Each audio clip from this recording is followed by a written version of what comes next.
നിതിൻ രാജ് മരിക്കുന്നതിന് ഏതാനും മിനിറ്റുകൾക്ക് മുമ്പായി പ്രിൻസിപ്പലിൻ്റെ റൂമിൽ അദ്ദേഹം സംസാരിക്കുന്നതായിട്ടും ആ പ്രിൻസിപ്പൽ റൂമിൽ വെച്ച് 5ഓളം അധ്യാപകരും പ്രിൻസിപ്പലും ഉൾപ്പെടെ പ്രിൻസിപ്പലിൻ്റെ റൂമിൽ നിന്നും പോകുമ്പോഴാണ് മരണപ്പെടുന്നത്. അപ്പോൾ സ്വാഭാവികമായി ആദ്യമേ ചോദ്യം ചെയ്യപ്പെടുക ആ പ്രിൻസിപ്പലിനെയാണ്. 2 അധ്യാപകരെ, ഒരു അധ്യാപികയും ഒരു അധ്യാപകനെയും മാത്രമാണ് പ്രതിപ്പട്ടികയിൽ ഉൾപ്പെടുത്തിയിരിക്കുന്നത്. അവരെ പോലും അറസ്റ്റ് ചെയ്തിട്ടില്ല. അപ്പം മനഃപൂർവ്വം പ്രതിയെ രക്ഷപ്പെടുത്താനോ യഥാർത്ഥ പ്രതികളെ ഒഴിവാക്കാനോ വേണ്ടി ഇത്തരത്തിൽ ഗൂഢാലോചന പോലീസിൻ്റെ ഭാഗത്തു നിന്നുണ്ട്. ഇല്ല, ആത്മഹത്യ അല്ലെന്നാണ് ഞങ്ങൾ വിശ്വസിക്കുന്നത്. ആത്മഹത്യയല്ല.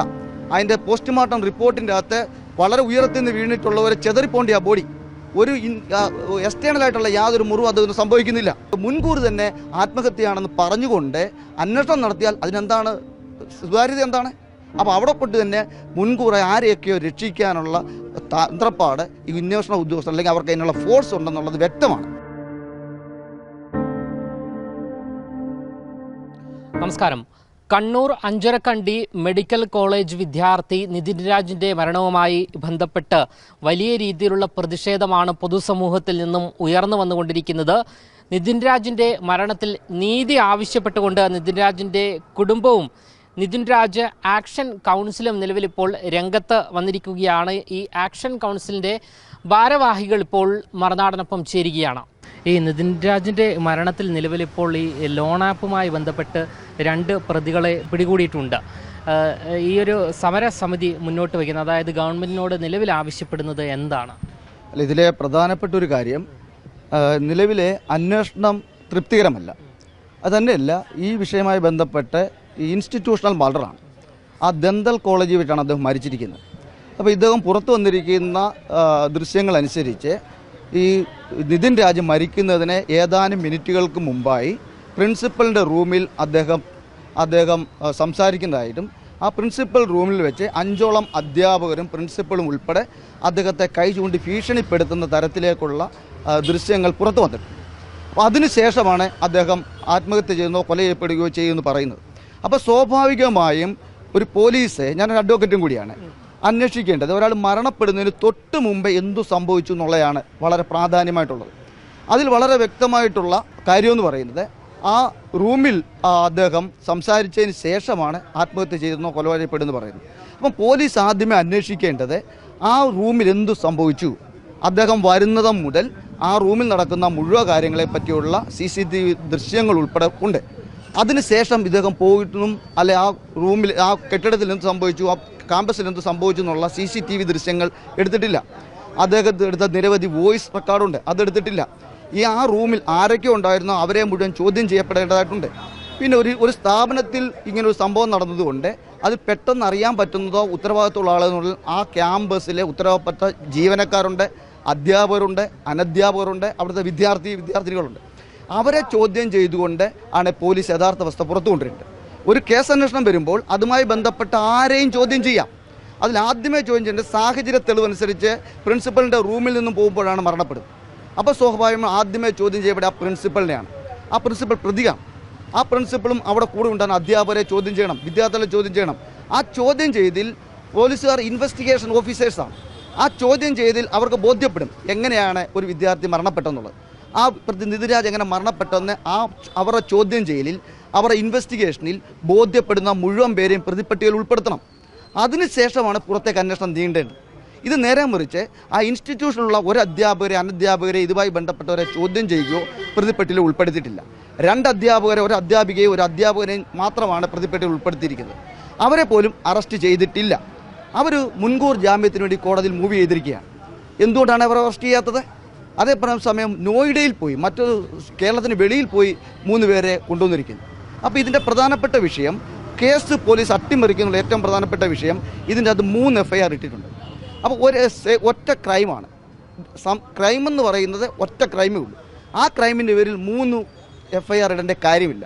3 FIR ഇട്ട് കഴിഞ്ഞാൽ ഭാവിയിൽ വിചാരണ വേളയിൽ വരുമ്പോൾ ആ പ്രതികൾ രക്ഷപ്പെടാൻ ഇടയാവും. കാരണം ഒരു FIR ഇടുമ്പോൾ അതിന് അന്വേഷണം വരുമ്പോൾ ആ തുടരന്വേഷണത്തിൽ ആരൊക്കെയാണോ പ്രതിപ്പട്ടികയിൽ വരുന്നത് അവരെ മുഴുവൻ പേരെയും ചോദ്യം ചെയ്യുകയും അവർ പ്രതിപ്പട്ടികയിൽ ഉൾപ്പെടുത്തുകയും ചെയ്യാം.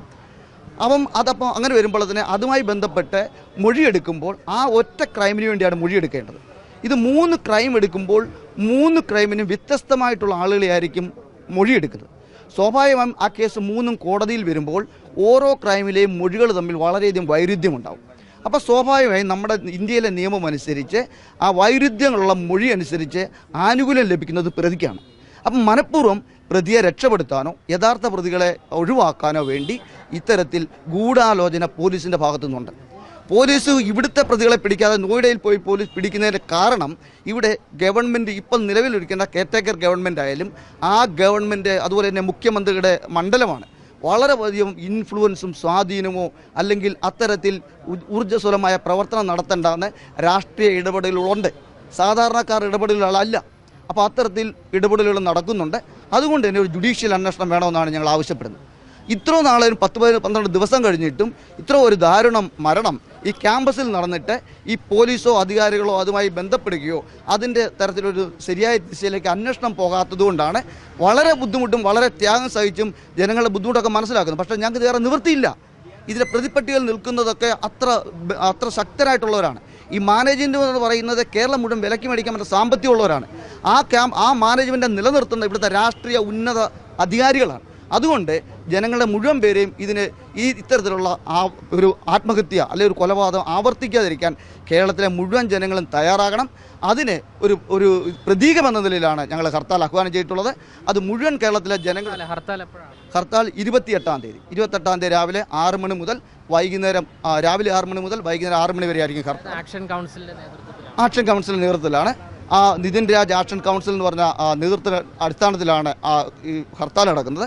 അതിൻ്റെ ചെയർമാൻ എന്ന് പറയുന്നത് CSDSൻ്റെ അധ്യക്ഷനായിട്ടുള്ള സുരേഷ് കുമാറാണ്. അതുപോലെ എൻ്റെ ജനറൽ കൺവീനർ എന്ന് പറയുന്ന ബഹുമാനപ്പെട്ട സണ്ണിയം കപ്പിക്കാട്, എല്ലാവർക്കും അറിയാവുന്നതാണ്. അവരാണ് മുന്നോട്ട് നയിക്കുന്നത്. നിങ്ങളെ മുഴുവൻ പേരുടെയും സഹായ പ്രവർത്തനം ഉണ്ടാകണം. ഇത്തരത്തിൽ നാളുകളിൽ ഇത്തരത്തിലൊരു മർദ്ദനം ഇത്തരത്തിലൊരു കൊലപാതകം ഉണ്ടാകാൻ പാടില്ല. ഇത് ആത്മഹത്യ തന്നെയാണോ എന്നുള്ളൊരു സംശയം ആക്ഷൻ കൗൺസിലിന് ഇല്ല. ആത്മഹത്യ അല്ലെന്നാണ് ഞങ്ങൾ വിശ്വസിക്കുന്നത്. ആത്മഹത്യ അല്ല. അതിൻ്റെ പോസ്റ്റ്മോർട്ടം റിപ്പോർട്ടിൻ്റെ അകത്ത് വളരെ ഉയരത്തിൽ നിന്ന് വീണിട്ടുള്ളവരെ ചെതറിപ്പോണ്ടിയ ബോഡി ഒരു എക്സ്റ്റേണലായിട്ടുള്ള യാതൊരു മുറിവും അദ്ദേഹത്തിന് സംഭവിക്കുന്നില്ല. അതെങ്ങനെയാണ് സംഭവിക്കുന്നത്? സ്വാഭാവികം അത്ര ഉയരത്തിൽ നിന്ന് വീഴുന്നതാണെങ്കിൽ അദ്ദേഹത്തിൻ്റെ തല പൊട്ടാം. സാധാരണഗതിയിൽ അങ്ങനെ വീഴുവാണെങ്കിൽ തലകുത്തിയാണ് വീഴാൻ സാധ്യത കൂടുതലുള്ളത്. അല്ലെങ്കിൽ നെഞ്ചോ മറ്റു കാര്യങ്ങളോ വന്നടിക്കുന്നെങ്കിൽ അത് പൊടിഞ്ഞു പോകാം. ഇതൊന്നും സംഭവിക്കുന്നില്ല. അവിടെ രക്തക്കറകളുമില്ല. അപ്പോൾ അത് കൊലപാതകമാണെന്ന് തന്നെയാണ് ഞങ്ങൾ വിശ്വസിക്കുന്നത്. അത് പുറത്തു കൊണ്ടുവരേണ്ടതും ജനങ്ങളെ അത് ബോധ്യപ്പെടുത്തേണ്ടതും സ്വതന്ത്രമായ അന്വേഷണം നടത്തേണ്ട ഉത്തരവാദിത്വം ഈ പോലീസ് ഇൻവെസ്റ്റിഗേഷനുണ്ട്. അത് സ്വതന്ത്രമായിട്ട് നടക്കാത്തത് കൊണ്ട് ജുഡീഷ്യറിയുടെ മേൽനോട്ടത്തിൽ അന്വേഷണം നടത്തണമെന്നാണ് ഞങ്ങൾ ആവശ്യപ്പെടുന്നത്. ഈ 1:20 ഏകദേശം 1:20 പ്രിൻസിപ്പാളിൻ്റെ റൂമിലേക്ക് നിതിൻ രാജ് കയറുന്നത്. അതിനുശേഷം 1:38 ആകുമ്പോഴൊക്കെയാണ് ഈ ഒരു സംഭവം നടക്കുന്നത് എന്നാണ് മനസ്സിലാക്കുന്നത്. ഈ ഒരു ഗ്യാപ്പ്, ഈ ഒരു സമയത്തിനിടയിൽ എന്താണ് സംഭവിച്ചത് എന്ന് ഇതുവരെയും വ്യക്തമല്ല. ഇതിനകത്ത് 2 കാര്യം. 1:22 അദ്ദേഹം ആത്മഹത്യ ചെയ്യുമെന്നാണ് പറയുന്നത്. അദ്ദേഹത്തെ ഹോസ്പിറ്റലിൽ കൊണ്ടുപോയത് എപ്പോഴാണെന്നറിയില്ല. അവന് കുട്ടികൾ തന്നെ പറയുന്നുണ്ട് സമയത്ത് ആംബുലൻസ് കിട്ടിയില്ല എന്ന് പറയുന്നുണ്ട്. 3:30 ഡെത്ത് ഡിക്ലെയർ ചെയ്യുന്നത്. ഈ ഏറ്റവും നമുക്ക് ബുദ്ധിമുട്ടുണ്ടാക്കുന്ന ഒരു പ്രശ്നം ഈ സംഭവം നടക്കുമ്പോൾ ആ പേരൻസിനെ നിതിൻ രാജിൻ്റെ വീട്ടിലെ ഒരാളെ പോലും വിളിക്കുന്നില്ല. നിതിൻ രാജിൻ്റെ പെങ്ങളെ കഴിഞ്ഞ ദിവസം ഞാൻ ഞങ്ങളുടെ സംഘടനയിലെ ആൾക്കാർ നേരിട്ട് അവിടെ ചെന്നപ്പോൾ ആ സിസ്റ്റർ എന്നോട് പറയുന്നത് 6:30 വാർത്ത കേൾക്കുമ്പോഴാണ് ഞങ്ങളുടെ സഹോദരൻ കൊല്ലപ്പെട്ടെന്നോ മരണപ്പെട്ടെന്നോ ഞങ്ങൾ അറിയുന്നതെന്നാണ് പറയുന്നത്. ഇതെവിടെ? കേരളമല്ലേ ഇത്? ഒരു മരണമുണ്ടായാൽ ഒരാളെ അറസ്റ്റ് ചെയ്താൽ പോലും, സാധാരണ ഒരു കുറ്റത്തിന് അറസ്റ്റ് ചെയ്താൽ പോലും അത് ഉടൻ തന്നെ പേരൻസിനെ അറിയിക്കണം, കുറ്റവാളിയാണെങ്കിൽ പോലും. യാതൊരു പഠിച്ചുകൊണ്ടിരിക്കുന്ന വിദ്യാർത്ഥി ഇത്തരത്തിൽ മരണപ്പെടുമ്പോൾ ആദ്യമേ അറിയിക്കേണ്ടത് അവരുടെ പേരൻസിനെയാണ്. അങ്ങനെ ഒരു ആത്മഹത്യാക്കുറിപ്പുമില്ല. കാരണം അദ്ദേഹം ആത്മഹത്യാക്കുറിപ്പുണ്ടെങ്കിൽ he is an intention to പറയാൻ പറ്റും. അങ്ങനെ ഒരു ഇൻറ്റൻഷൻ അവർക്കില്ല. അങ്ങനെ ഇൻറ്റൻഷൻ ഉണ്ടെങ്കിൽ ആ വിദ്യാർത്ഥിയാണ്, കോമൺ എൻട്രൻസ് എഴുതി പാസ്സായി മെറിറ്റിൽ വന്ന ഒരു വിദ്യാർത്ഥിയാണ്, സാമ്പത്തികം വളരെ ബുദ്ധിമുട്ടുള്ള വിദ്യാർത്ഥിയാണ്. ഒരു ട്യൂഷനോ മറ്റു കാര്യങ്ങൾക്കോ പോകാതെ അദ്ദേഹത്തിൻ്റെ സ്വന്തം കഴിവുകൊണ്ട് നേടിയെടുത്ത ഒരു അച്ചീവ്മെൻ്റാണ്. അങ്ങനെയുള്ള ഒരു ആത്മഹത്യ ചെയ്യുമെങ്കിൽ തീർച്ചയായും അദ്ദേഹത്തിന് അറിയാം, ഞാൻ മരണപ്പെട്ടാലും ഇതിൻ്റെ കുറ്റവാളികളെ പിടിക്കണം. അദ്ദേഹം തീർച്ചയായിട്ടും ഒരു ആത്മഹത്യാക്കുറിപ്പ് എഴുതാം. പക്ഷേ അദ്ദേഹത്തിൻ്റെ കുട്ടികളോടുള്ള സംസാരത്തിൽ പോലും, സുഹൃത്തുക്കളോടുള്ള സംസാരത്തിൽ പോലും അങ്ങനെ യാതൊരു കാര്യവും ഉണ്ടായിട്ടില്ല. എന്ന് പറഞ്ഞാൽ അത് കൊലപാതകമാണെന്ന് ഞങ്ങൾ സംശയിക്കുന്നു. അത് പുറത്തു കൊണ്ടുവരുന്ന ഉത്തരവാദിത്തം ഇൻവെസ്റ്റിഗേഷൻ ഓഫീസർക്കാണ്, അല്ലെ ഗവൺമെൻറ്റിനാണ്. നമ്മുടെ സർക്കാരിൻ്റെ ഭാഗത്തു നിന്നും നിതിൻ രാജിനും കുടുംബത്തിനും നീതി ലഭിക്കുമെന്നുള്ള പ്രതീക്ഷയുണ്ടോ? അല്ല, ഇതിൻ്റെ സർക്കാരിൻ്റെ പൊതുവിഷയം ഒരാൾ മരണപ്പെടുമ്പോൾ അവർക്ക് വീട് വെച്ച് കൊടുക്കുകയോ അല്ലെങ്കിൽ സമ്പത്ത് കൊടുക്കുകയോ എന്നുള്ളതല്ല പ്രഥമ കാര്യം. ആ കുറ്റവാളികളെ നിയമത്തിന് മുമ്പിൽ കൊണ്ടുവന്ന് അറസ്റ്റ് ചെയ്യുക, അവരെ നിയമപരമായി ശിക്ഷിക്കുക, അതാണ് ഒന്നാമതായിട്ട് ചെയ്യേണ്ടത്. അതിനുശേഷമാണ് വീടോ മറ്റു കാര്യങ്ങൾക്കോ വേണ്ടി പോകേണ്ടത്. ഇനിയും മറ്റൊരാൾ ആത്മഹത്യ ചെയ്യാതിരിക്കാൻ വേണ്ടി ഇത്തരത്തിൽ വീടും വസ്തുവും ഇല്ലാത്ത ആൾക്കാർക്കാണ് ഗവൺമെൻറ് ആദ്യമേ ചെയ്തു കൊടുക്കേണ്ടത്. എങ്കിൽ മാത്രമേ തുടർന്നൊരു ആത്മഹത്യ ഉണ്ടാകാതിരിക്കത്തുള്ളൂ. അത്തരത്തിലേക്കാണ് മാറേണ്ടത്. പ്രത്യേകിച്ചും ദളിതരാകുമ്പോൾ അവർക്ക് എന്തെങ്കിലും ഒരു വീട് വെച്ച് കൊടുത്താൽ, ചില പൈസ കൊടുത്താൽ ആ കേസിൻ്റെ കാര്യം തീർന്നു എന്ന് പറയുന്ന രീതികൾ ഇനി കേരളത്തിൽ അനുവദിക്കത്തില്ല. എന്തായാലും വലിയ രീതിയിലുള്ള അധിക്ഷേപം ഈ കോളേജിൽ നിന്ന് നേരിട്ടു എന്നുള്ളത് യാഥാർത്ഥ്യം അല്ല. ഒരുപാട് അധിക്ഷേപം ജാതിപരമായി വന്നെന്നുള്ള കാര്യം ആ നിതിൻ രാജ് തന്നെ അദ്ദേഹത്തിൻ്റെ വീഡിയോ ക്ലിപ്പിങ്സ് പറയുന്നുണ്ട്, അദ്ദേഹത്തിൻ്റെ ഫോൺ സംഭാഷണത്തിൽ പറയുന്നുണ്ട്, കുട്ടികളുമായിട്ടുള്ള കമ്മ്യൂണിക്കേഷനിൽ പറയുന്നുണ്ട്, സഹോദരിയുമായിട്ടുള്ള കമ്മ്യൂണിക്കേഷനിൽ പറയുന്നുണ്ട്. ഈ തെളിവുകളെല്ലാം തന്നെ പോലീസ് പരിഗണിച്ചിട്ടുണ്ട്.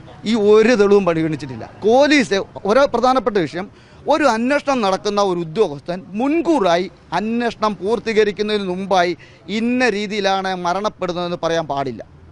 അങ്ങനെ മരണപ്പെട്ടു എന്ന് പറഞ്ഞു കഴിഞ്ഞാൽ അന്വേഷണത്തിന് പ്രസക്തിയില്ല. ഇൻവെസ്റ്റിഗേഷനാണ്, ഊഹമല്ല. നമുക്ക് പറയാം, മറ്റവർക്ക് പറയാം, പത്രക്കാർക്ക് പറയാം. പക്ഷേ ഇൻവെസ്റ്റിഗേഷൻ നടക്കുന്ന ആളെ അതിൻ്റെ കാര്യകാരണ സഹിതം അന്വേഷിച്ച് ബോധ്യപ്പെടുന്ന തെളിവുകളുടെ അടിസ്ഥാനത്തിൽ ചാർജ് കോടതി കൊടുക്കുക വേണ്ടി തീരുമാനമെടുക്കാൻ അവർക്ക് അധികാരമില്ല. കോടതി വിചാരണ ചെയ്താണ് അത് കൊലപാതകമാണോ ആത്മഹത്യയാണോ മറ്റെന്തെങ്കിലും ആണെന്ന് അത് തീരുമാനിക്കാനുള്ള അധികാരം ജുഡീഷ്യറിക്കാണ്.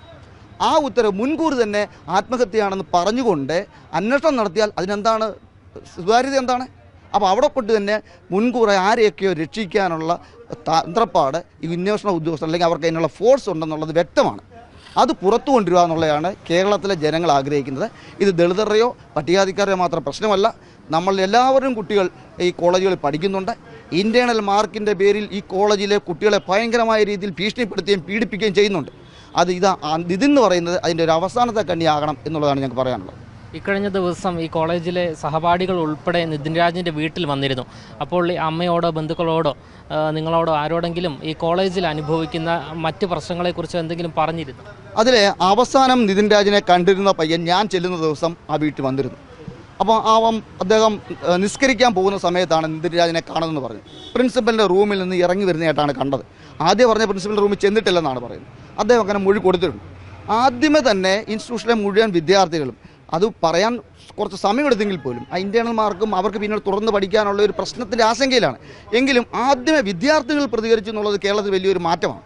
ആ വിദ്യാർത്ഥികൾ ആദ്യം മുതൽ തന്നെ പറയുന്നത് ഇവിടെ ഡിസ്ക്രിമിനേഷനുണ്ട്, ജാതിപരമായ വിവേചനമുണ്ട്, ഇത്തരത്തിലുള്ള കറുപ്പിൻ്റെ പേരിൽ വിവേചനമുണ്ട്, പട്ടികജാതിക്കാരെന്നുള്ള പേരിൽ വിവേചനമുണ്ട്, അവരെ കോളനി ആഴ്ചകളെ അല്ലെങ്കിൽ ഒരു കേരളം പോലൊരു സംസ്ഥാനം സംസാരിക്കാനോ നമുക്ക് ഊഹിക്കാനും പോലും പറ്റാത്ത രീതിയിൽ ഒരാൺകുട്ടി ഒരു കുറ്റം ചെയ്തു കഴിഞ്ഞാൽ പെൺകുട്ടിയോട് ചെരുപ്പൂരി അടിക്കാനെന്നാണ് അവിടുത്തെ പ്രിൻസിപ്പളും റാമും പറയുന്നത്. ഇത് ഇന്ത്യയാണോ? ആ കേരളത്തിൽ നിന്നുകൊണ്ടാണ് നമ്മൾ സംസാരിക്കുന്നത്. അപ്പോൾ അത്തരത്തിലുള്ള നടപടികൾക്കെതിരെ പൊതുസമൂഹം ഉണർന്ന് പ്രവർത്തിക്കണം. ഇനിയും ദളിതരെന്നോ പട്ടികജാതിക്കാരെന്നോ ഉള്ളതല്ല, കേരളത്തിൽ ഒരു വിദ്യാർത്ഥിനും പ്രത്യേകിച്ചും പ്രൊഫഷണൽ കോളേജിലെ വിദ്യാർത്ഥിനികളോ ഇനി ആത്മഹത്യ ചെയ്യാൻ പാടില്ല. രജനീയ സ്ഥാനത്ത് അടൂർ ആദ്യമേ ചെയ്തത് അന്ന് നമ്മൾ ഇനി ആവർത്തിക്കില്ലെന്ന് പറഞ്ഞതാണ്. രോഹിത് വെമ്പില ഉൾപ്പെടെ.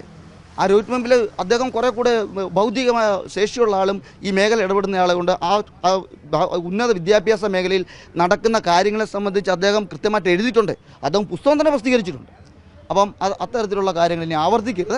അതിൽ ഒരു വിഭാഗീയത വെച്ചുകൊണ്ട് അല്ലെങ്കിൽ ദളിതരെ പട്ടികജാതിക്കാരെ മറ്റുള്ളവർ എന്നുള്ളതല്ല, കുട്ടികളെല്ലാം നമ്മുടെയാണ്, നാളത്തെ ഈ സമൂഹത്തിൻ്റെ പൗരന്മാരാണ്.